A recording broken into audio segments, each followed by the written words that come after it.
Hello guys. Saan na naman kaya kami dadalhin ng motor namin? At ngayon guys, binabaybay na namin yung C6 Road. At may na ispatan yung asawa ko dun sa Facebook na meron daw makakainan ng chicken inasal dun sa Taytay Road sa C6. So ayan guys, nasa Pasig na kami. At malapit na kami sa destination namin. Tara, samahan nyo kami mag food trip. At ayan guys, ito na nga yung way or yung road kung saan iba't ibang food stall ang makikita nyo dito. Samahan nyo kami sa aming food hunting. Hello guys, dito kami ngayon sa C6 sa Only Rice, Only Chicken Inasal. Only Rice Chicken Inasal. Say what? Say what? Say what? Ako Nolan. So yung asawa ko nag-aantay na dun sa number niya. Kasi may number dito. Siniserve yung order mo. Ang daming tao guys. Tingnan niyo. So guys, habang na-order yung asawa ko dyan, nagbayad na siya and then nabigyan siya ng number guys. Yes, may number po. Pag kayo ay umorder dyan, bibigyan kayo ng number, then aantayin nyo po na kayo ay tawagin para iserve sa inyo yung food. Hindi kayo basta-basta uupo sa mga bakanting chair dyan dahil may mga mas nauna po. So, napansin nyo, may mga nakatayo dyan at ayan po yung sineserve nila. May pitso at may hita. Ang hita po is 125 pesos, only rice na yon. And yung pitso is 145 pesos. Only rice na rin at free na rin yung sabaw. Iniihaw pa lang at nakakatakam na talaga guys. Kaya naman kahit matagal ay nag-intay talaga kami. At dahil number 36 ay tinawag na at ito na nga yung order namin, 2 pitso. At ayan na pinipisil na ang kalamansi at sili. At ready na, malapit ng lafangin guys. At syempre may coke kasalo tayo dyan. Yung coke kasalo pala is 40 pesos guys. So add nyo na lang lahat, 145 para dun sa chicken inasal times 2 plus 40 pesos. So ayan guys. So yan, tapos nang i-prepare yung toyo at parang mang inasal talaga kasi meron pang oil para sa kanin. At syempre hindi mawawala ang libreng sabaw which is sobrang sarap. Sabaw nga pala yan ng bulalo guys. At talaga namang malasa pati yung sabaw. Sabaw pa lang ulam na eh.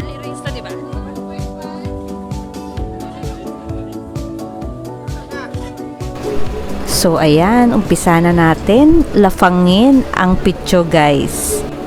So parehas kaming walang merienda at wala pang hapunan dyan guys. Talaga namang alam kong mapapalaban din talaga ako sa lafangan. Kaya naman, eto subukan natin kung makakailang rice ako guys.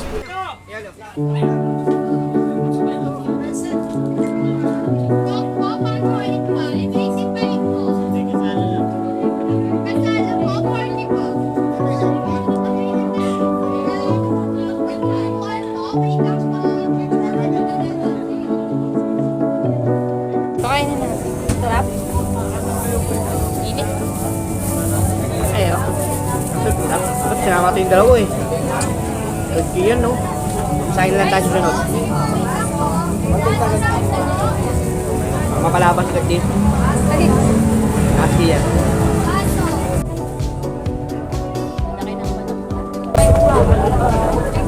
Ano ba mga inasal na yun? Tulad lang. Mahal na din, no? Ang inasal? Mahal na. Hindi kaya ano to? Tayo na. Alaki naman ako. Wala ko pa naman yan. Ito pa, pati lang.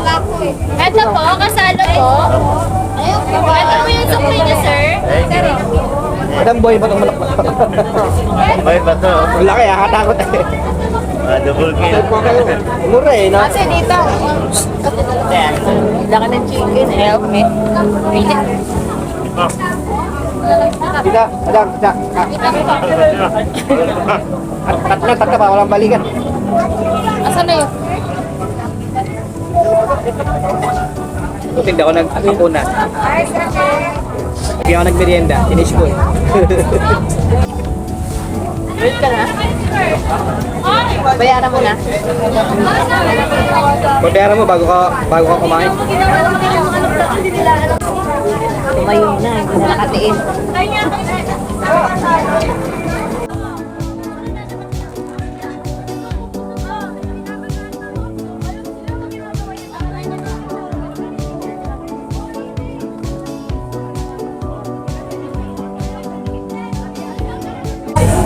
Kaya ako na, kailan yan?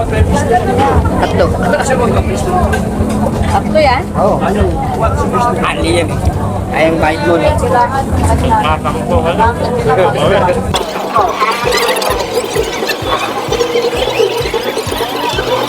A few moments later.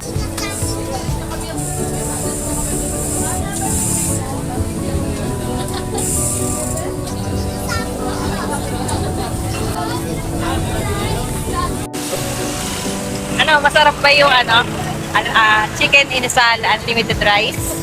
Ulit. Nakailang rice? 5.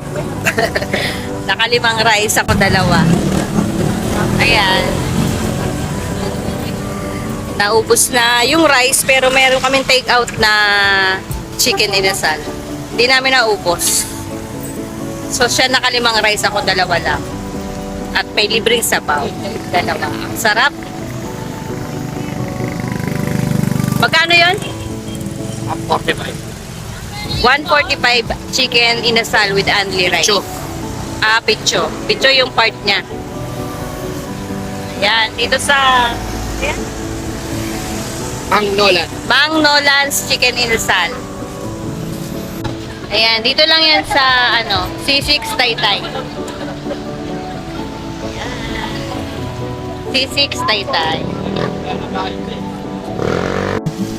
Saan mo nang babanggayin eh. Kaya, So, yung take out namin, di naubos. Siya nga pala guys, kung familiar kayo sa vlogger na si Chano, kung napapanood nyo siya, meron din pala siyang food store or food cart dito sa C6 Road. At siya ngayon na nagbabantay at nagsiserve ng mga food. At hindi na nga ako naka-istorbo sa kanya, di na ako nakipag-selfie kasi naman sobrang busy niya sa ginagawa niya. Siya ay nagluluto at nagsiserve dun sa mga orders. Kaya naman guys, pag nagawi kayo dito sa C6, tingnan nyo lang hanapin nyo lang yung charap cheese log, sa kanya yun guys. At try nyo rin at bumili rin sa kanya. Yun lang.